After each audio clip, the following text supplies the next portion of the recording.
Hello दोस्तों, नमस्कार। स्वागत है एक बार फिर से आप सभी के अपने प्रिय चैनल पर। दोस्तों आपको बता दें जो अभी की सबसे बड़ी खबर आ रही है, जहां बदहाली में पाकिस्तान की बेशर्मी तो देखिए। शहबाज शरीफ के इधर घड़ियाली आंसू तो उधर राष्ट्रपति अलवी ने भारत के खिलाफ उगला जहर। जी हाँ, बताएंगे क्या उगला है जहर, और साथ ही साथ बताएंगे दोस्तों जहां पर फारूक अब्दुल्ला ने भगवान श्री राम को लेकर बहुत बड़ा बयान दे दिया है। दोस्तों कह दिया है कि भगवान राम को अल्लाह ने भेजा है। बताया है भगवान राम सिर्फ हिंदुओं के नहीं है। सारी जानकारी पूरा बयान आपको बताएंगे, और इसी बीच बताएंगे जहां इन 4 स्थितियों में रद्द हो जाएगा आपका राशन कार्ड। बताएंगे दोस्तों सरकार ने नए नियम जारी कर दिए हैं। साथ ही कैसे पीएम किसान योजना के तहत आप लोग 15 लाख रुपए सरकार की ओर से प्राप्त कर पाएंगे। दोस्तों किसानों के लिए बड़ी खबर, बड़ी सौगात, तो सारी जानकारी बताने वाले हैं। आराम से बने रहेगा वीडियो के अंत तक। और अभी खबरों में आगे बढ़ने से पहले हमेशा की तरह अपने भारत देश का जमकर समर्थन करते हैं और मानते हैं कि भारतीय सेनाओं में वो शौर्य, ताकत, बल, क्षमता, पराक्रम है जो किसी अन्य देश की सेनाओं में नहीं है। और मोदी है तो हर चीज मुमकिन है। तो इस वीडियो को भी कर दीजिए लाइक, चैनल को कर दीजिए सब्सक्राइब, बेल आइकन दबाइए, साथ ही कमेंट बॉक्स में लिख दीजिएगा जय हिंद। जी हाँ, तो चलते हैं पहली और सबसे बड़ी खबर की तरफ, जहां बदहाली में पाकिस्तान की बड़ी बेशर्मी। इधर शहबाज शरीफ के घड़ियाली आंसू तो उधर राष्ट्रपति अलवी ने भारत के खिलाफ उगला जहर। बता दें पाकिस्तान की बदहाली किसी से छिपी नहीं है, लेकिन उसकी हेकड़ी अभी बीच बीच में सामने आ जाती है। पाकिस्तान के बिगड़े आर्थिक हालात को लेकर पाकिस्तानी प्रधानमंत्री शहबाज शरीफ हर रोज नया रोना रोते नजर आ रहे हैं। अर्थव्यवस्था के बिगड़े हालात के लिए शहबाज शरीफ ने राजनीतिक अराजकता का माहौल बताते हुए घड़ियाली आंसू बहाए। शहबाज शरीफ ने पाकिस्तान दिवस पर देश के नाम संदेश देते हुए गिनाया है कि आखिर उनकी अर्थव्यवस्था गर्त में क्यों जा रही है। पाकिस्तान दिवस पर राष्ट्र के नाम अपने संदेश में शहबाज शरीफ ने कहा कि 23 मार्च उनके राष्ट्रीय इतिहास में एक ऐतिहासिक दिन है जो उन्हें अतीत की याद दिलाता है। उन्होंने कहा कि आज के दिन मौजूदा स्थिति पर सोचते हुए भविष्य की तरफ देखना होगा। उन्होंने कहा कि पाकिस्तान राजनीतिक और संवैधानिक संघर्ष के परिणाम स्वरूप आर्थिक खतरे की स्थिति घर कर रही है। पाकिस्तानी पीएम ने अपने देश की शेखी बघारते हुए कहा कि पाकिस्तान की नियति महान उपलब्धियों और ऊंचाइयों को हासिल करना है। बता दें 23 मार्च 1940 को उपमहाद्वीप के मुसलमानों ने अलग वतन की स्थापना का प्रस्ताव पारित किया था। हिंदुस्तान से अलग पाकिस्तान की स्थापना के लिए मुस्लिम लीग के नेताओं ने झंडा बुलंद किया था। तो उधर दोस्तों पाकिस्तान के राष्ट्रपति डॉक्टर आरिफ अलवी ने पाकिस्तान दिवस पर भारत के खिलाफ जहर उगला है। उन्होंने पाकिस्तान के नाम अपने संदेश में कहा कि भारत के अवैध कब्जे वाले जम्मू कश्मीर में अल्पसंख्यकों के उत्पीड़न, मानवाधिकारों के उल्लंघन और क्रूरता का सबूत सामने आया और मुस्लिम नेताओं ने उस वक्त विवेकपूर्ण निर्णय लिया था। यानी कि दोस्तों जम्मू कश्मीर को भारत का अवैध कब्जा वाला क्षेत्र बता दिया गया है, जिसकी हकीकत यही है कि जम्मू कश्मीर पूर्ण रूप से अभिन्न अंग है भारत का। और दोस्तों पीओके पर जबरदस्ती पाकिस्तान ने कब्जा कर रखा है, लेकिन उसके बावजूद उल्टा भारत पर ही पाकिस्तान ये आरोप लगा रहा है दोस्तों, और अपने आप को मसीहा बताते हुए कह रहा है कि जम्मू कश्मीर में अल्पसंख्यकों के उत्पीड़न, मानवाधिकारों के उल्लंघन और क्रूरता का सबूत सामने आया और मुस्लिम नेताओं ने उस वक्त विवेकपूर्ण निर्णय लिया था। यानी कि अपने आप को बहुत बड़ा दिखाने की कोशिश की गई है दोस्तों। बहरहाल इस पर हमारे भारत के लोग क्या जवाब देना चाहेंगे कमेंट में लिखकर पाकिस्तानी राष्ट्रपति के इस बयान को लेकर, और उनके उगले जा रहे इस जहर का जवाब जरूर दीजिएगा और वीडियो को शेयर करना मत भूलिएगा दोस्तों। देखते हैं क्या कहती है भारत की जनता। चलते हैं अगली खबर की तरफ, जहां फारूक अब्दुल्ला का नया बयान। श्री राम जी को लेकर कहा भगवान राम सिर्फ हिंदुओं के नहीं, अपने दिमाग से इस बात को निकाल लीजिए। जी हाँ, भगवान राम को अल्लाह ने भेजा है, कुछ लोगों को सिर्फ हुकूमत से मोहब्बत है। जी हाँ, बता दें फारूक अब्दुल्ला का पूरा बयान क्या है। दरअसल जम्मू कश्मीर के पूर्व मुख्यमंत्री और नेशनल कॉन्फ्रेंस के अध्यक्ष फारूक अब्दुल्ला ने भगवान राम को लेकर बड़ा बयान दिया है। उन्होंने कहा है कि भगवान राम को अल्लाह ने भेजा है। नेशनल कॉन्फ्रेंस प्रमुख ने कहा कि भगवान राम सिर्फ हिंदुओं के भगवान नहीं है, ये अपने दिमाग से निकालिए। भगवान राम सबके हैं, चाहे वो मुसलमान हो या ईसाई हो,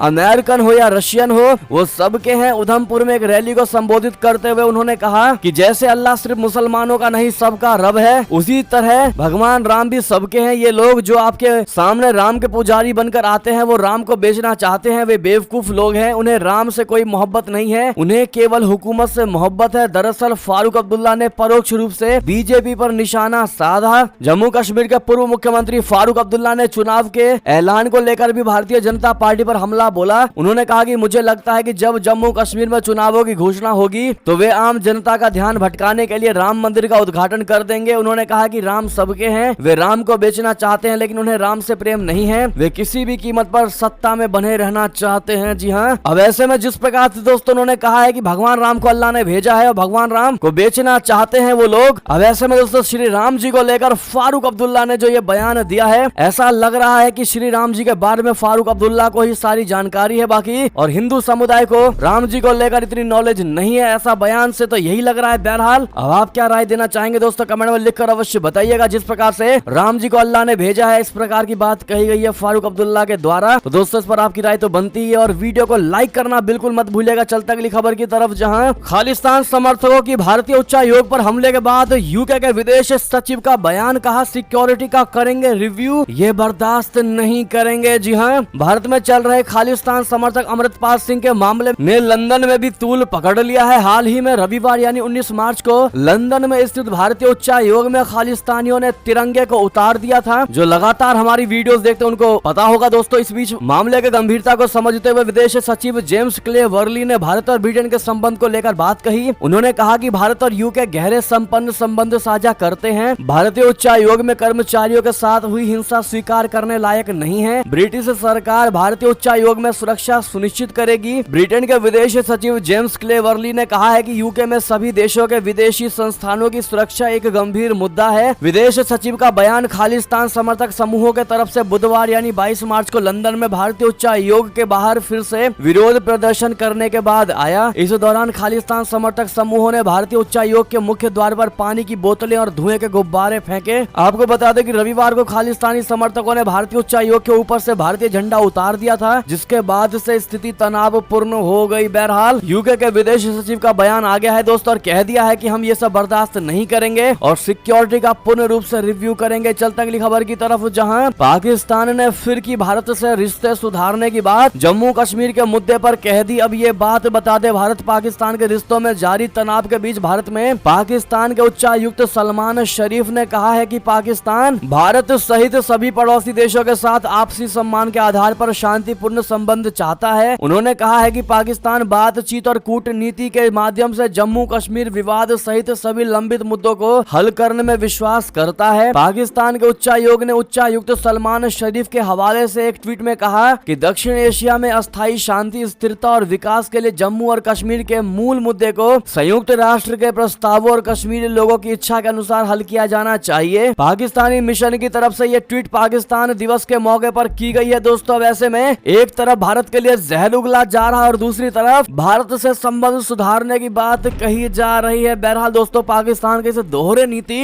डबल स्टैंडर्ड को लेकर आप क्या कहना चाहेंगे, अपनी राय अवश्य दीजिएगा। बात करते हैं एक और बड़ी खबर की, जहां सऊदी प्रिंस ने भारत की दिल खोलकर की आगवानी, पाकिस्तान को दिखाया ठेंगा, खाड़ी देशों में बढ़ा इंडिया का कद। बता दें, पाकिस्तान की कंगाली की हालत किसी से छिपी नहीं है। ऐसी कंगाली की हालत में उसके करीब दोस्त और बड़े मुस्लिम देश सऊदी अरब ने भी उसे ठेंगा दिखा दिया है। तो वहीं दूसरी ओर सऊदी अरब की राजधानी रियाद में भारत गल्फ कॉरपोरेशन काउंसिल की बैठक में भारत की दिल खोलकर आगवानी की गई है। दरअसल पाकिस्तान ने हाल के समय में कई बार मुस्लिम दोस्त सऊदी अरबिया से कर्ज की भीख मांगी है, लेकिन सऊदी अरब ने उसे भाव तक नहीं दिया। सऊदी अरब की राजधानी रियाद में भारत गल्फ कॉरपोरेशन काउंसिल की बैठक हुई है और इसमें पाकिस्तान के दोस्त सऊदी अरबिया ने भारत की दिल खोलकर आगवानी की। इससे साफ जाहिर होता है कि एशिया में पाकिस्तान की क्या हैसियत रह गई है, क्या वैल्यूज रह गई है और भारत का रुतबा कितना ज्यादा बढ़ गया है। बताया ये जा रहा है कि इस बैठक के बाद अब मुक्त व्यापार समझौते का जल्द ही रास्ता साफ हो सकता है। बढ़ते अगली खबर की तरफ, जहां रूसी राष्ट्रपति का करीबी मेदवेदेव की खुली धमकी, कहा अगर पुतिन को अरेस्ट किया गया तो परमाणु प्रलय आ जाएगा। जी हां दोस्तों, पुतिन को विदेश में गिरफ्तार करने का मतलब है जंग का ऐलान। रशिया के पूर्व राष्ट्रपति का सबसे बड़ा बयान। बता दें, अंतरराष्ट्रीय आपराधिक अदालत की ओर से जारी वारंट के बाद रशिया के राष्ट्रपति व्लादिमीर पुतिन पर गिरफ्तारी की तलवार लटक रही है। इस बीच युद्धापराधी घोषित किए गए पुतिन के करीबी और पूर्व रूसी राष्ट्रपति दमित्री मेदवेदेव ने परमाणु प्रलय की धमकी दे दी है। मेदवेदेव ने कहा है कि अगर पुतिन को अरेस्ट करने का कोई भी प्रयास किया जाता है, वो प्रयास चाहे छोटा या बड़ा क्यों ना हो, तो इससे दुनिया में परमाणु कयामत आ सकता है। तो वहीं रूसी राष्ट्रपति कार्यालय ने कहा है कि कोर्ट का वारंट एक पक्षपातपूर्ण फैसला है और ये हमारे लिए कोई महत्व नहीं रखता है। जी हाँ, रूसी अधिकारियों ने यूक्रेन युद्धापराध का पूरी तरह से खंडन किया है और दावा किया है कि पश्चिमी देशों ने यूक्रेन की ओर से किए गए युद्धापराधों को अनदेखा किया है। अंतरराष्ट्रीय आपराधिक अदालत भारत ने पुतिन को यूक्रेन में युद्ध अपराध के लिए जिम्मेदार ठहराया है। और इस बीच दमित्री मेदवेदेव ने गुरुवार को कहा कि अगर पुतिन को अरेस्ट करने का कोई भी प्रयास किया जाता है तो इसे रशिया के खिलाफ युद्ध का ऐलान माना जाएगा। इस समय मेदवेदेव रूस के शक्तिशाली सुरक्षा परिषद के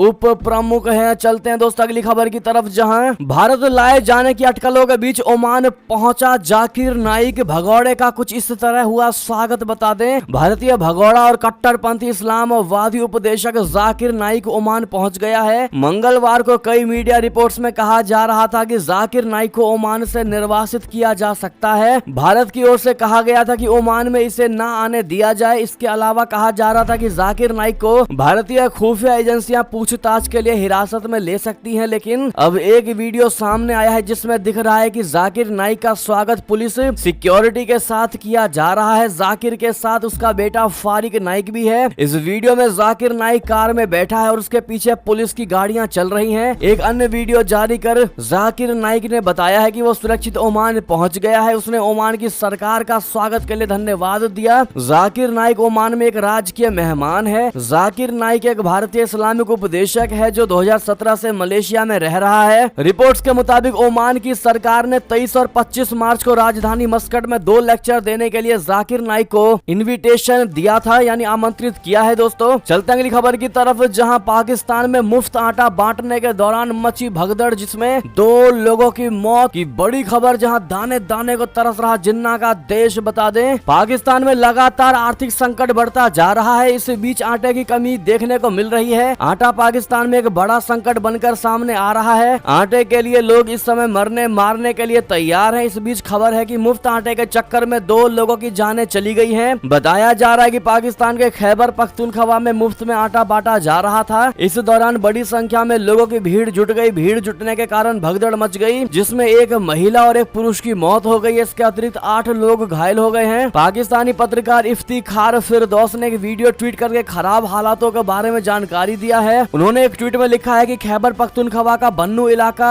सबसे रूढ़िवादी क्षेत्रों में से एक है, लेकिन गरीबी की मार ऐसी है कि यहाँ की महिलाएं सड़क पर निकलने को मजबूर हो गई हैं। इसके साथ उन्होंने एक वीडियो ट्वीट किया जिसमें महिलाओं को सड़क पर बैठे देखा जा सकता है। उन्होंने सड़क को जाम कर रखा है। दोस्तों ये तो थी महिलाओं के बाहर निकलने को लेकर बात, लेकिन आपको बता दें कुछ दिन पहले बड़ी खबर आई थी पाकिस्तान से, जहाँ पाकिस्तान में आम जनता भूख के मारे चोरी तक करने लगी दोस्तों, और वहाँ के अधिकारी गेहूं तक बेचने लग गए जो गरीब जनता के लिए विदेशों से खैरात में आया था। पाकिस्तान के सिंध में शनिवार को 67 अधिकारियों को 40,000 टन गेहूं चुराने के मामले में सस्पेंड कर दिया गया है। इसके साथ ही इनके खिलाफ कारण बताओ नोटिस भी जारी किया जा चुका है दोस्तों। तो वहीं भूखी जनता का पेट भरने के लिए वो गेहूं विदेशों से दान में आया था दोस्तों, रशिया से आया था, जिसके साथ इन्होंने गंदा व्यवहार किया। बहरहाल दोस्तों आपकी जो भी इस पर निजी राय हो कमेंट में लिखकर जरूर बताइएगा। चलते अगली खबर की तरफ, जहां भारत जापान कानून शासन आधारित अंतर्राष्ट्रीय व्यवस्था की मजबूती के लिए प्रतिबद्ध। जी हां, भारत और जापान ने कानून शासन आधारित अंतर्राष्ट्रीय व्यवस्था को कायम रखने व इसकी मजबूती के लिए प्रतिबद्धता जताई है। प्रधानमंत्री नरेंद्र मोदी और उनके जापानी समकक्ष फूमियो किशिदा ने पुष्टि की है कि भारत और जापान कानून के शासन पर आधारित अंतर्राष्ट्रीय व्यवस्था को बनाए रखने और मजबूत करने की जिम्मेदारी साझा करते हैं। उन्होंने G7 और G20 बैठकों में इस विचार को स्पष्ट रूप से रेखांकित करने के महत्व पर सहमति व्यक्त किया है। आधिकारिक विज्ञप्ति के अनुसार सोमवार को दिल्ली में दोपहर के भोजन के दौरान दोनों नेताओं ने पुष्टि की है कि दोनों देश सुरक्षा परिषद सुधार पर ठोस परिणाम प्राप्त करने के लिए द्विपक्षीय रूप से और साथ ही G4 में निकटता के समन्वय करेंगे। यूक्रेन के खिलाफ रशिया की आक्रामकता के संबंध में किशिदा ने बैठक के दौरान समझाया है कि अंतर्राष्ट्रीय कानून के उल्लंघन में यथास्थिति में इस तरह के एक तरफा बदलाव को एशिया सहित दुनिया में कहीं भी बर्दाश्त नहीं किया जाना चाहिए। चलते अगली खबर की तरफ, जहां भारत के नक्शे कदम पर चला फिलीपींस, मोरक्को इंडिया के तर्ज पर अपनाया आधार कार्ड सिस्टम। बता दें भारत में आधार कार्ड सिस्टम पहले से ही बहुत ज्यादा प्रचलित है। इसके बाद अब फिलीपींस और मोरक्को अपने नागरिकों के लिए आधार कार्ड के ओपन सोर्स टेक्नोलॉजी आर्किटेक्चर को अपनाने वाले पहले 2 देश बन गए हैं। इस बात की जानकारी एक वरिष्ठ अधिकारी ने बुधवार यानी 22 मार्च को दिया है। इसके लिए भारतीय प्रौद्योगिकी संस्थान बेंगलोर यानी IITB और भारतीय विशिष्ट पहचान अथॉरिटी यानी UIDAI में कार्यरत modular open source identity platform यानी MOSI बनाने में मदद कर रहे हैं। जरूरी टेक्नोलॉजिकल स्टैक के मदद से लोगों की लाइफ आसान बनाने और नागरिकों को कानूनी पहचान मुहैया कराने के लिए लिए विकसित कर रहे हैं। इसके संबंध में अधिकारी ने नाम बताने से इनकार करते हुए कहा है कि आधार 2.0 के लिस्ट में ग्लोबल पहुंच और दूसरे देशों की मदद करने की बात शामिल है। हमारे पास पहले से ही एशिया और अफ्रीका के विभिन्न हिस्सों से 8 से 10 देश आए हैं। वो ये समझना चाहते हैं कि आधार क्या है और वे संभावित रूप से आधार संरचना का इस्तेमाल कैसे कर सकते हैं। चलते हैं अगली खबर की तरफ दोस्तों, जहां फिर एक बार बेनकाब हुआ पाकिस्तान। यूनाइटेड नेशन में पश्तून एक्टिविस्ट का खुलासा तहरीके तालिबान के साथ है। पाकिस्तान के संबंध दुनिया को दिखाए सबूत बता दें। संयुक्त राष्ट्र की ओर से प्रतिबंधित आतंकियों की पनाहगाह रहा पाकिस्तान एक बार फिर बेनकाब कर दिया गया है। संयुक्त राष्ट्र में एक पश्तून कार्यकर्ता ने खूंखार आतंकी संगठन तहरीके तालिबान पाकिस्तान यानी टीटीपी के साथ पाकिस्तान के घनिष्ठ संबंधों को उजागर कर डाला। उसने संयुक्त राष्ट्र मानवाधिकार परिषद यानी यूएनएचआरसी के 52वें सत्र के दौरान कुछ ऐसी बातें बताई जिसने पाकिस्तानी हुकूमत की पोल खोल कर रख दी। पश्तून कार्यकर्ता फजल उर रहमान अफरीदी ने जिनेवा में संयुक्त राष्ट्र मानवाधिकार परिषद के 52वें सत्र के दौरान कहा कि हम पाकिस्तान हुकूमत और तहरीके तालिबान पाकिस्तान यानी टीटीपी के बीच हुए अघोषित सौदे के बारे में अपनी चिंता व्यक्त करते हैं। रहमान अफरीदी ने बताया कि पाकिस्तान हुकूमत और तहरीके तालिबान पाकिस्तान के सौदे के तहत करीब 44,000 टीटीपी उग्रवादी और उनके परिवारों को खैबर पख्तूनख्वा में फिर से बसाना है। उन्होंने कहा कि वहां इस सौदे के खिलाफ हजारों पश्तूनों विशेष रूप से पश्तून संरक्षण आंदोलन ने पाकिस्तान भर में प्रदर्शन किया है और अपने लिए जमीन की मांग की है। यानी एक बार फिर बेनकाब हुआ है पाकिस्तान दोस्तों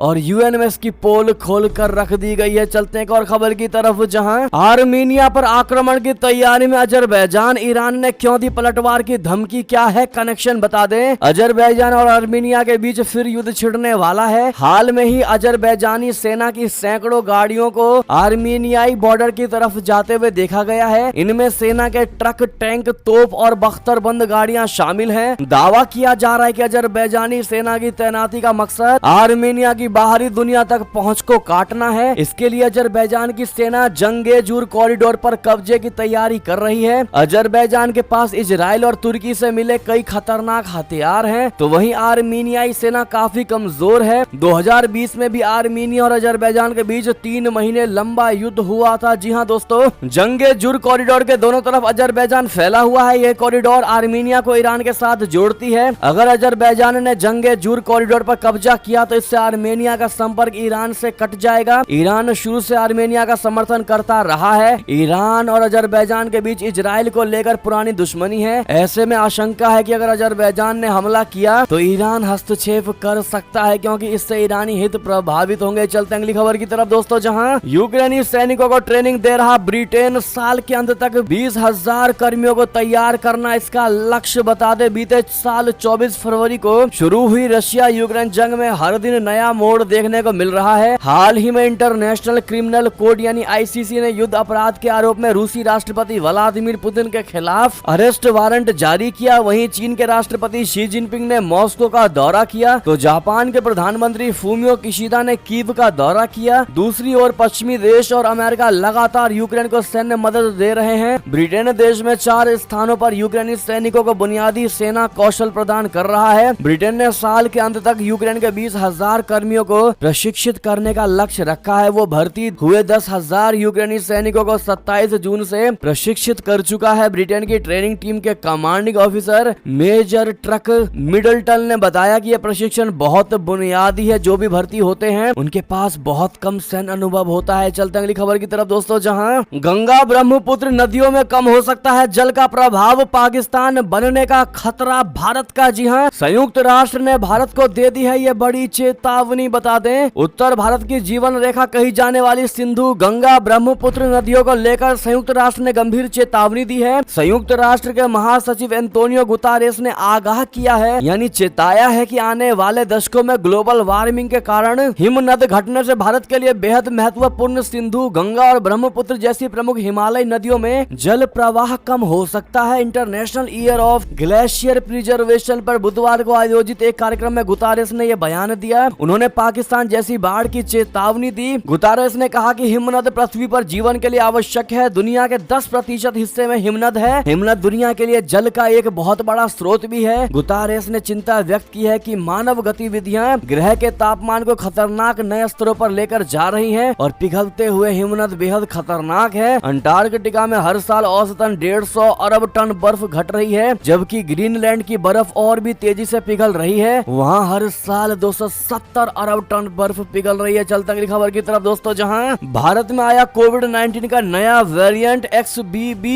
1.16 के 349 मामले आए सामने। बताते देश में कोरोना वायरस के नए स्वरूप XBB 1.16 के 349 नए मामले सामने आए हैं। देश में संक्रमण के मामलों में हालिया वृद्धि के लिए कोरोना के इस नए स्वरूप को जिम्मेदार माना जा रहा है। इंडियन SARS-CoV-2 जेनोमिक्स कंसोर्टियम यानी INSACOG के आंकड़ों से ये जानकारी मिली है। आंकड़ों के मुताबिक नए स्वरूप के 349 मामले 9 राज्यों और केंद्र शासित प्रदेशों के नमूनों की जांच में सामने आए हैं। इस स्वरूप के सबसे अधिक मामले महाराष्ट्र में 105, तेलंगाना में 93, कर्नाटक में 61 और गुजरात में 54 पाए गए हैं। चलते हैं अगली खबर की तरफ, जहां मानहानि मामले में राहुल दोषी करार। बीजेपी का बड़ा पलटवार, कहा क्या न्यायपालिका को भी अपनी जेब में रखना चाहती है कांग्रेस। जी हां, भारतीय जनता पार्टी यानी भाजपा ने बृहस्पतिवार को कहा है कि अगर राहुल गांधी लोगों को गाली देते हैं तो कानून अपना काम करेगा। पार्टी ने मानहानि के एक मामले में पूर्व कांग्रेसी अध्यक्ष को दोषी ठहराए जाने पर प्रमुख विपक्षी दल की ओर से की गई आलोचना पर पलटवार करते हुए ये सवाल भी किया है कि क्या कांग्रेस अपने नेता के लिए पूरी आजादी चाहती है ताकि वो दूसरे को गाली देते रहें। भाजपा नेता और पूर्व कानून मंत्री रविशंकर प्रसाद ने एक संवाददाता सम्मेलन को संबोधित करते हुए गांधी को मान हानिकारक टिप्पणी करने के खिलाफ आगाह किया और कहा कि अगर वो ऐसा करने से बाज नहीं आते हैं तो कांग्रेस नेता खुद को और अधिक परेशानियों का सामना करते हुए पाएंगे। उन्होंने अदालत के आदेश पर सवाल उठाने के लिए कांग्रेसी अध्यक्ष मल्लिकार्जुन खड़गे पर भी निशाना साधा, जिसमें उन्होंने कहा था कि मामले की सुनवाई कर रहे कई न्यायाधीशों को बदल दिया गया था। चलते अगली खबर की तरफ, जहां इन 4 स्थितियों में रद्द हो जाएगा आपका राशन कार्ड। सरकार ने जारी कर दिए नए नियम। बता दें, राशन कार्ड रखने वालों के लिए जरूरी खबर है। अगर आप भी राशन कार्ड धारक हैं तो आपके लिए बेहद जरूरी खबर है। केंद्र सरकार की तरफ से लाखों राशन कार्ड धारकों को फ्री राशन की सुविधा दी जा रही है। सरकार ने ऐलान किया है कि इस साल भी यानी 2023 में भी राशन कार्ड धारकों को फ्री राशन का फायदा मिलता रहेगा, लेकिन ऐसा देखा जा रहा है कि कई अपात्र लोग फ्री राशन का फायदा ले रहे हैं और इन लोगों पर बड़ी कार्रवाई सरकार की ओर से की जा रही है। और इसी चीज को लेकर दोस्तों सरकार की तरफ से लोगों से अपील भी की जा रही है कि ऐसे लोग खुद अपना राशन कार्ड निरस्त करा लें। राशन कार्ड निरस्त नहीं कराया तो सत्यापन के बाद खाद्य विभाग की टीम इसे रद्द कर देगी। ऐसे लोगों के खिलाफ कार्रवाई भी की जा सकती है।